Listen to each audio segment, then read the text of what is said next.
I think it was really interesting for me. The company I work for is deeply invested in leadership, and to hear other people's stories and perspectives, particularly the range of stakeholders going beyond contained within a corporate, was really fascinating and helped contextualise our position on leadership. The other piece that really caught my imagination was the general understanding around the importance of diversity and the additional lens that it adds to how we view and assess leaders, that will allow us to encapsulate a broader range of people to be considered for leadership material or as evolving leaders. Hiring managers often, I think, are very risk averse when it comes to making a decision, probably because there's undue pressure on them to always get it right when they're hiring often an expensive resource or a person who's going to head up an important department. It's often blamed on the hiring manager if they get it wrong. So what I find is that a lot of managers feel that in order to mitigate that risk, they end up just going to the experience as a guide for what might be the right person. They'll hire from a competitor, or they need to see 10 years of experience doing exactly the same job, or something of that nature. And what they're missing in that respect, I think, is a lot of talent that could be an even better performer if they actually analysed what are the best behaviours that they're looking to see. In other words, I think a lot of hiring managers don't actually know what good looks like. So one of the things we've seen in the recent past has been, particularly in these straight and difficult times, a lot of organisations have put recruitment freezes on, and as a result they're having to grow their leaders internally, and very often these are people coming from technical roles, moving into leadership positions, and it's fair to say sometimes they find themselves there inadvertently, having not made that psychological commitment to leading in the organisation, and clearly that can be very damaging for them as an individual. It can have a difficult impact on their team, and organisationally it can have a difficult impact as well. So what we're encouraging people to do is to think very carefully about how they develop people when they move them into those positions. I think it's always been there,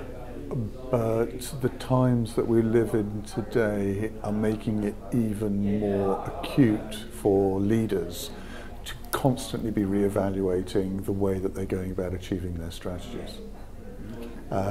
So there was perhaps a lovely time, a comfortable time years ago, where a lot of organisations could make a decent living doing things the way that they had always done. Innovation came along and they would absorb that in their own timescales in a managed way.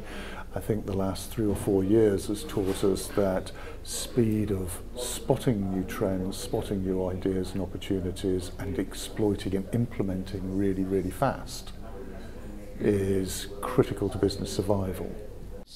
I think there were a number of areas that he covered that I thought were quite thought-provoking, but having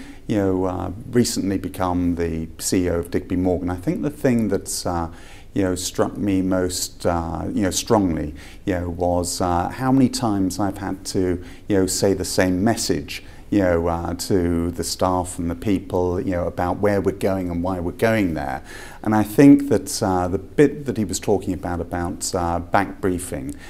testing the person that is listening's understanding about what you've told them, was resonated with me, because I think that maybe I would have had to have said it less, if I'd actually asked that question. Could you just,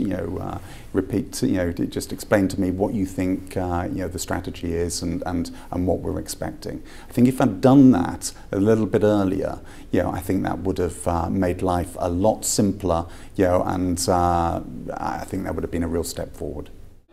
I guess we're in a period now where we're looking for leaders for Balance Recruitment, and it's going out and finding those people, sort of engaging them to potentially be a sort of future leader of our business. Whereas previously in our sort of brief history, it's been myself and my 2 business partners that have very much done that, and we're now potentially embarking upon trying to go out and find future divisional leaders for our business, which is always challenging to find good people in our industry, but to find those good leaders and good managers of people, I think is even more so challenging. So yeah, it's interesting to hear some of